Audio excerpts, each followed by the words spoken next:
you were not one to look back and kind of go down memory lane. But as you're approaching the induction and it's kind of capstone to your incredible career, have you had a chance to kind of look back a little bit and maybe see the points along your journey that were really integral to your success? Maybe, certain coaches or teammates, anything like that? Sure. Yeah. I think certainly I would think about more the people at certain points along the way that have just had a big impact on me.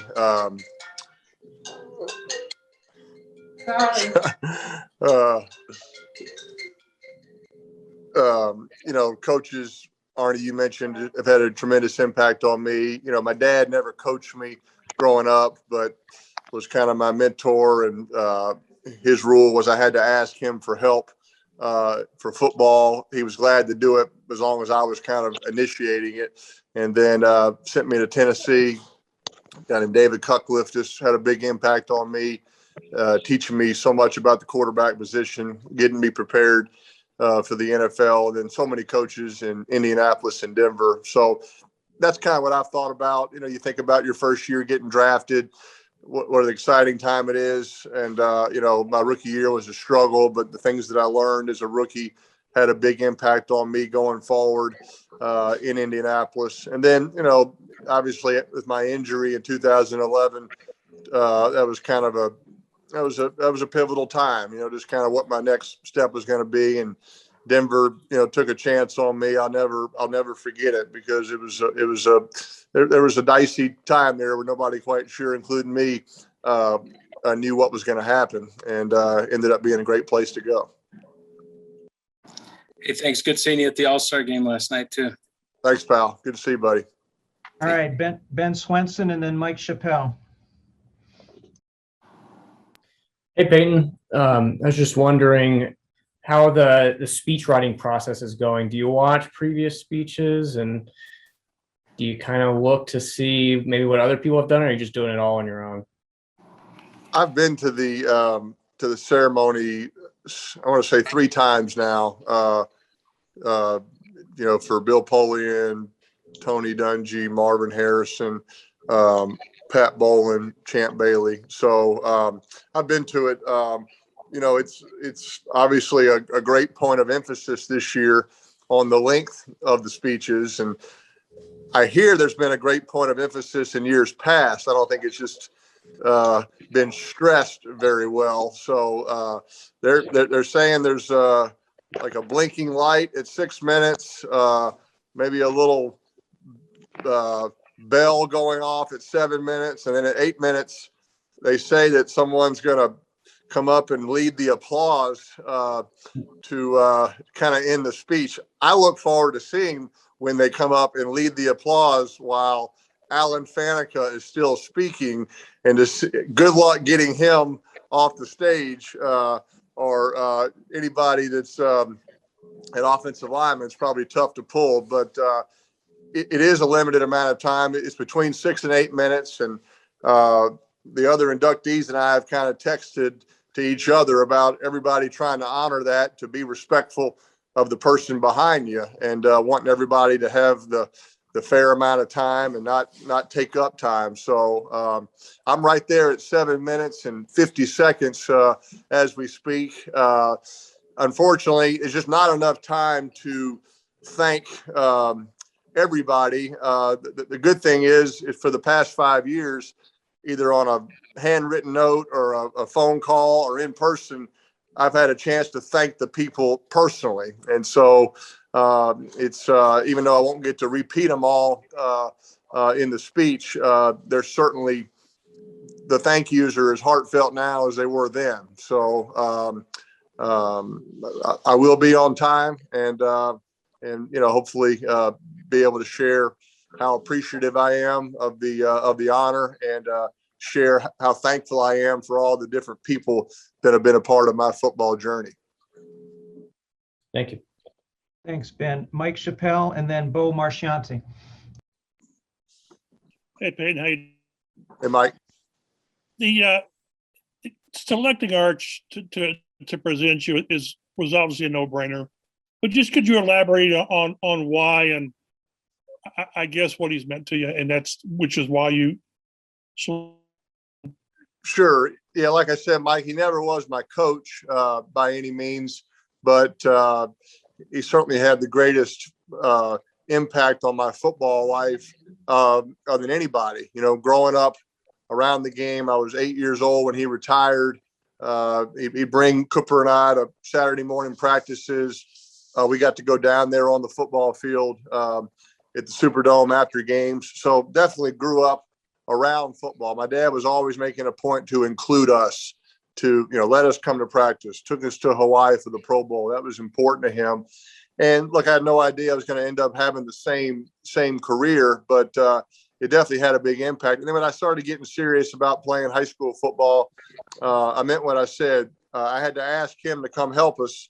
But when I asked him, he was glad to do it. And he'd come over and kind of help organize workouts over at the high school with me and my wide receivers. And my dad always took a lot of credit. He thought I think during Cooper's high school career and my high school career, my dad felt like he mentored 5 all-state receivers at Newman School, right?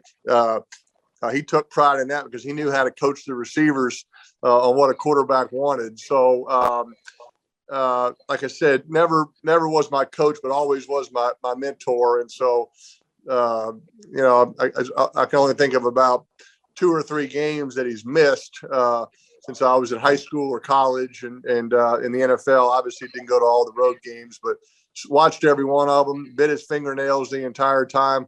My mom said, not a very calm fan, according to my mom. So yeah, your words are exactly right.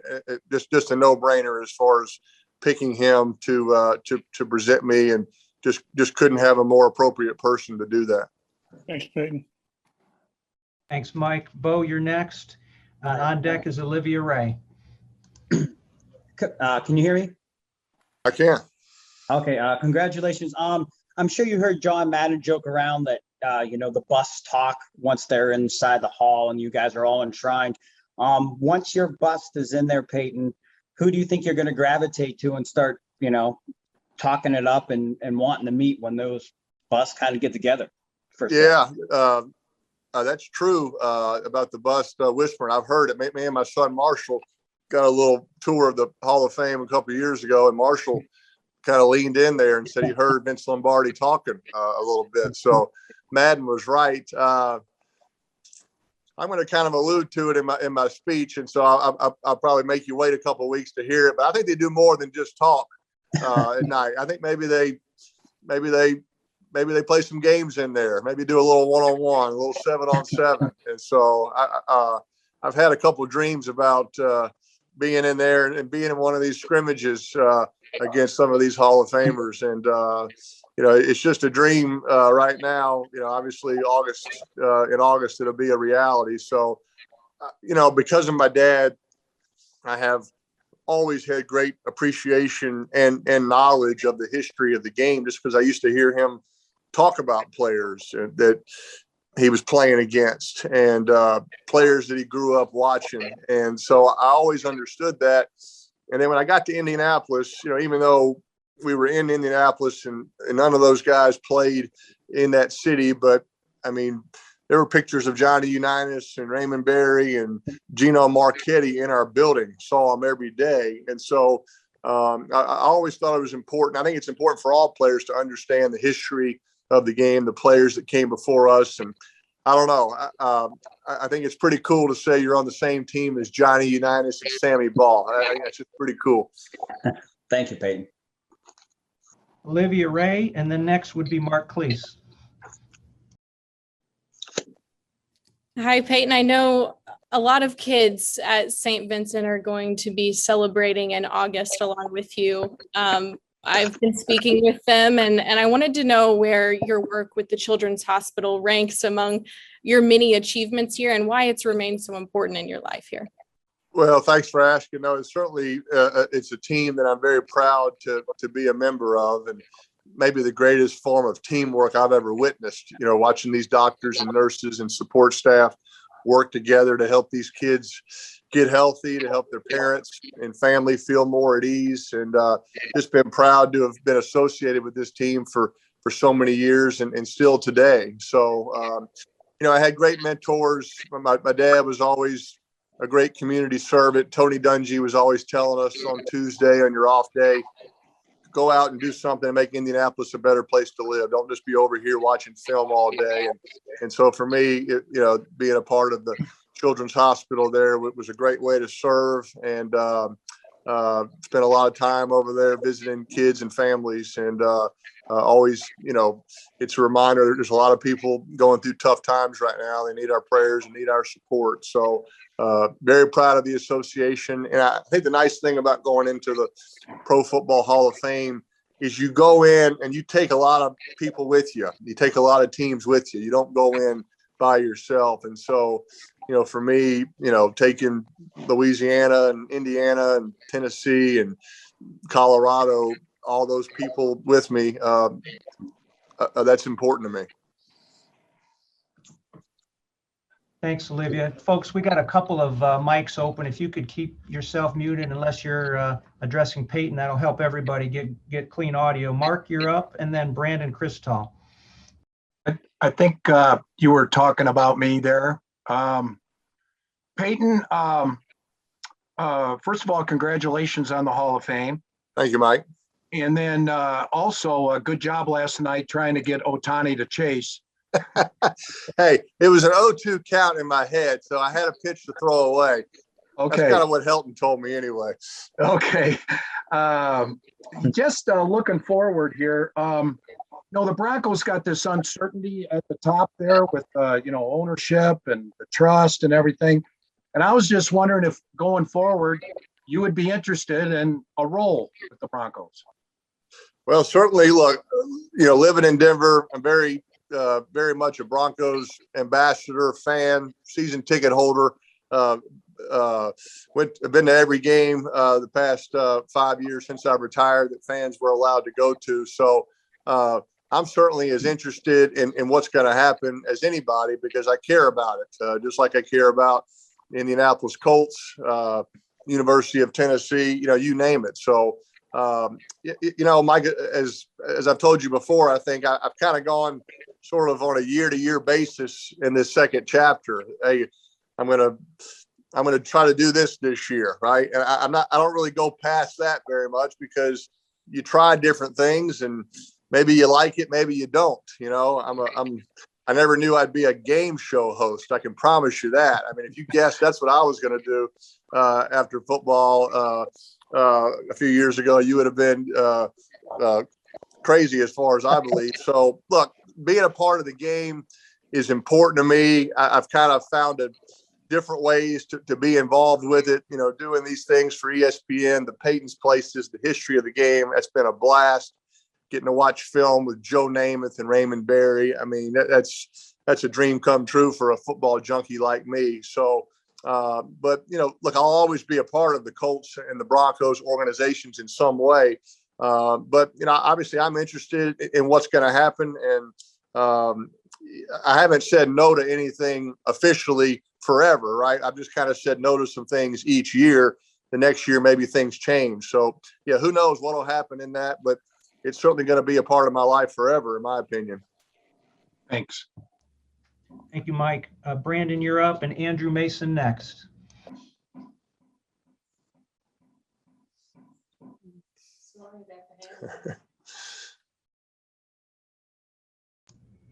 Brandon? All right, we'll come back to Brandon. Andrew, if you're ready. Yeah, I'm ready. Good to see you, Peyton.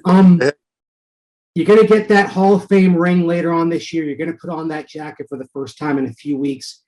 Have you thought about that moment where you put the jacket on and what that might feel like and what that's going to mean to you? Yeah, I went to that ceremony 2 years ago for Champ Bailey and the Bolin family. It's funny, I was sitting with Steve Atwater in kind of the upper deck. All the families were down there on the floor, and Steve and his wife. I had my son Marshall with me. We were sitting there just kind of watching it. And and now he and I are going in on the same weekend. So kind of funny, but I can tell that was a special night. I could see the looks on the faces of Champ Bailey, putting that jacket on, and you truly are becoming a member of a new team. And I think that's the great thing about football. You played on so many different teams, and I don't know, that's what I loved about it, right? It wasn't an individual sport. It was a team sport. And so you're certainly joining a new team, and it seemed like there was a great fraternity there amongst the previous inductees. That they obviously have a bond there. They've all played against each other. They see each other every year back in Canton. So it's hard to tell you right now how I'm going to feel, but just in having witnessed it a couple of years ago, I can tell it's a special night. It's a special feeling. And, the fact that my, dad will be there to kind of present me there on stage. And I don't know if he gives me the jacket. I'm not sure how that works, but, having him as a part of this, riding in the parade with me, that's very special to me as well. Thanks, Peyton. Yes. All right, we're going to come back to Brandon. He got his technical issue fixed, and then we'll go to Troy Rank. Yeah, apparently you have to unmute when you want to ask a question, but Peyton, it was good seeing you on the field the other night. Sorry I gave you a hard time about your jersey being untucked, but I'm curious because you mentioned, getting to sit down with Joe Namath and talking to Raymond Berry. You're such a fan of football. How are you going to balance seeing all these greats? And I'm sure you're invited to every Hall of Famers party, and you love all these guys so much, and still make the weekend about you and enjoy everything. I mean, do you almost liken it to how your wedding is, where you can only spend a few seconds with every guest because so many friends and teammates are going to be there for you? How do you balance it all? Well, certainly it's a long weekend, going in Thursday for the game, and then the Friday night ceremony. Saturday night, I will be very engaged in the ceremony because I have an old teammate, Edgerrin James, who's getting inducted on Saturday night, and going to his party on Saturday night because one of my favorite teammates of all time. And so there's probably something about pacing yourself throughout the weekend, but the majority of my friends are probably not coming in till Sunday for the actual ceremony, and then a Sunday night post enshrinement party. But look, it's hard to get together much anymore with old teammates because everybody's so spread out. Everybody's got kids, different things going on. So whether it's a 5-minute visit or a 3-hour visit, it's just a special bond that you have with your teammates, coaches, support staffs, high school teammates, your family.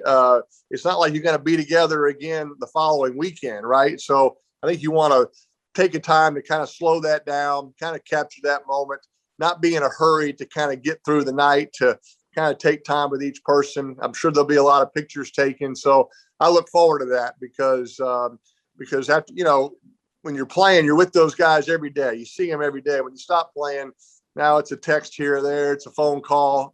So I'm looking forward to catching up with a lot of old teammates in Canton. Thanks, Peyton. Troy, your turn, and next afterward would be Mary Kay Cabot. Peyton, great to see you. It was Troy. Great to see you there with Todd last night. I know that was special. Saw Todd on Monday, so it was good to see you together. Great to see you. Had you not played in Denver, I think all of us would agree you would have been a Hall of Famer. But when you look back on it now, how does that all kind of fit together in your mind when you look at, they took the chance on you, obviously, because of the neck injury, but now you live here. For so many, you feel like you're a Broncos Hall of Famer, even though you spent the bulk of your career with the Colts. Can you just kind of explain how this piece all fit together in your career and how you ended up living here? Yeah, I mean, look, it's just your classic case of don't ever assume anything, and it's hard to kind of predict things too far in advance. And I certainly wanted to play for the Indianapolis Colts my entire career because they were the team that drafted me. I think every player should have that goal. It doesn't happen very much anymore, but I was fascinated by John Elway being only a Bronco, Dan Marino being only a Dolphin, Aikman, Cowboys. My dad drafted by New Orleans, majority of his career lived in New Orleans. So that was my plan all along. And then just things changed. Things happened. I had an injury that just couldn't quite get it right.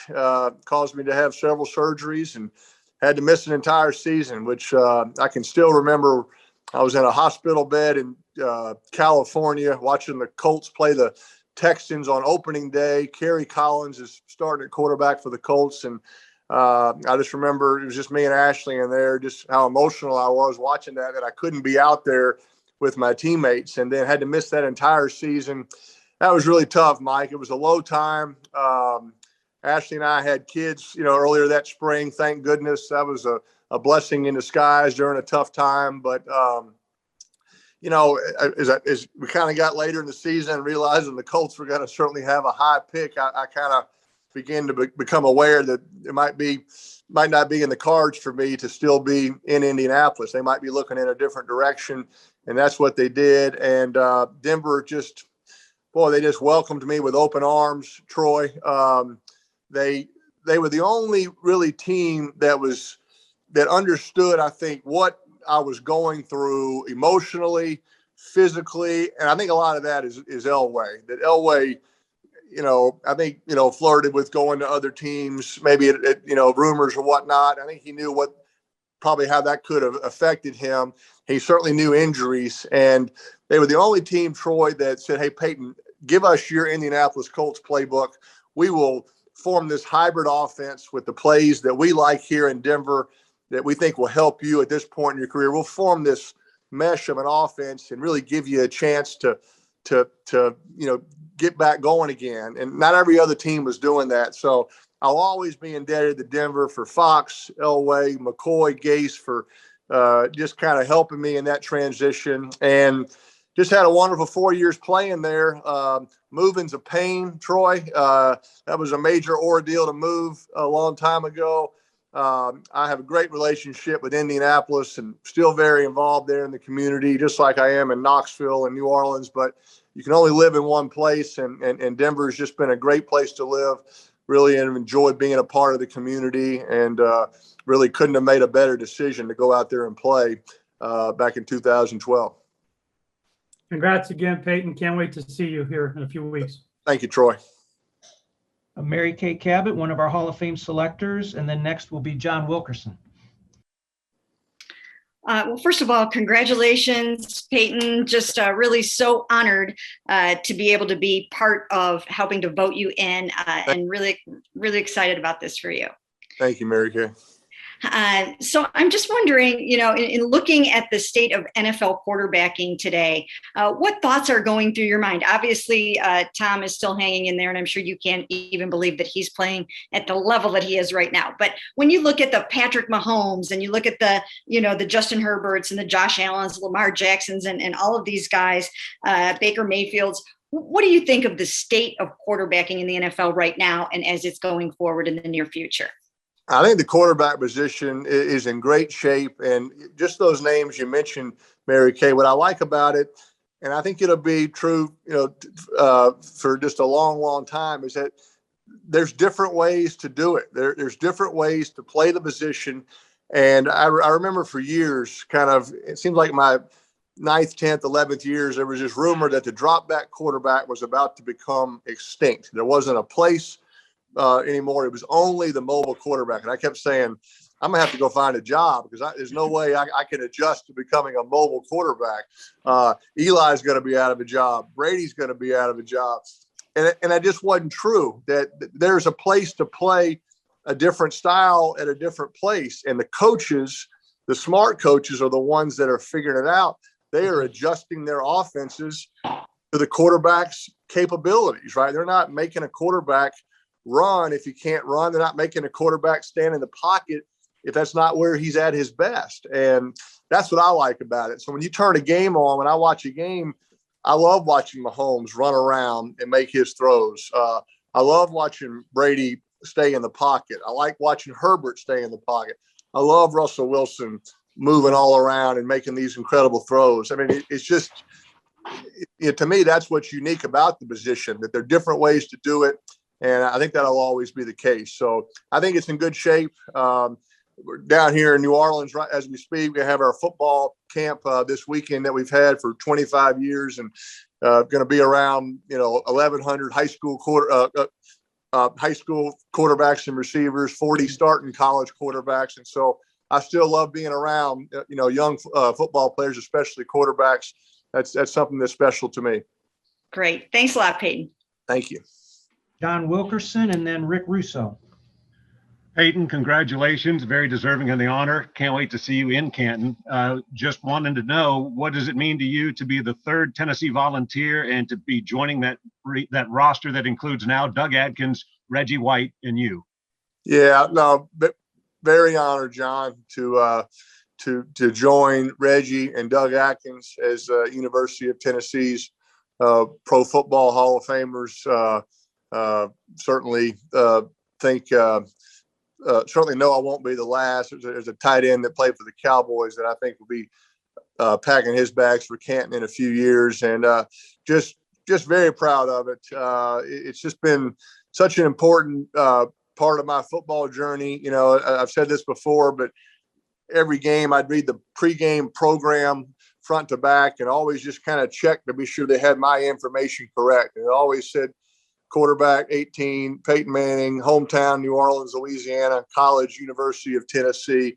When they used to introduce you before the game, the announcer always said, from the University of Tennessee, quarterback. So I felt like I was always carrying Tennessee with me and was always reminded that that's where I came from. And that was important to me. And always was a real bond, John, playing against Al Wilson or Peerless Price, Leonard Little, guys that I played with, Jason Witten, just a bond there in the University of Tennessee playing against these guys in the NFL. And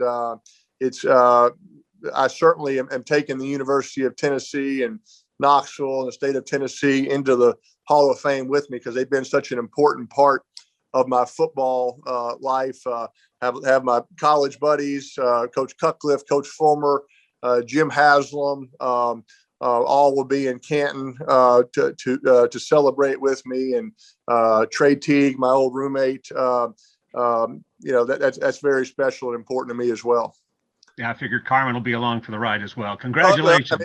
I mean, Carmen has never missed a party with free booze and food, so I can promise you that. But going back to join Reggie and Doug Adkins, obviously they're legends, right? And I had a chance to spend time with Doug Adkins my senior year. I interviewed him for a school project. Had to do a lot of editing on some of the language, but I really enjoyed the day. And Reggie, I didn't get to know as well because we just lost him way too soon. But what a great ambassador for Tennessee and so many things. And so really honored to join that group. Hey, Peyton, congratulations. Rick Russo here in Knoxville. Going back to that day at the stadium, Peyton, when your former coaches came out to surprise you with the news that you were going into the Hall of Fame, what did that mean to you, especially having Coach Cut and Phillip there as well, and what those two guys specifically meant to you back here at the University of Tennessee? Yeah, that was a special day. In many ways, there's so many negative things about the pandemic, but the fact that they weren't allowed to do the hotel knock on the door, and they had to sort of give you the news in a different way. And Ashley kind of organized that where these coaches would come out to me to kind of let me know the news. And, the fact that Cutcliffe, Fulmer, Tony Dungy, Jim Caldwell, Kubiak all took the time to be there meant a lot. But really right there in front of me was, 30 years of coaching just flashed before my eyes, and had a high school, had a video from my high school coach on there and my couple other coaches. So that was special. We had a great short visit after. Everybody was getting back home right after that. But Coach Cut and Coach Fulmer and I had a great visit. Look, that's where it all started for me in Knoxville. Both those guys recruited me to come to Tennessee, and everything they told me was going to happen happened.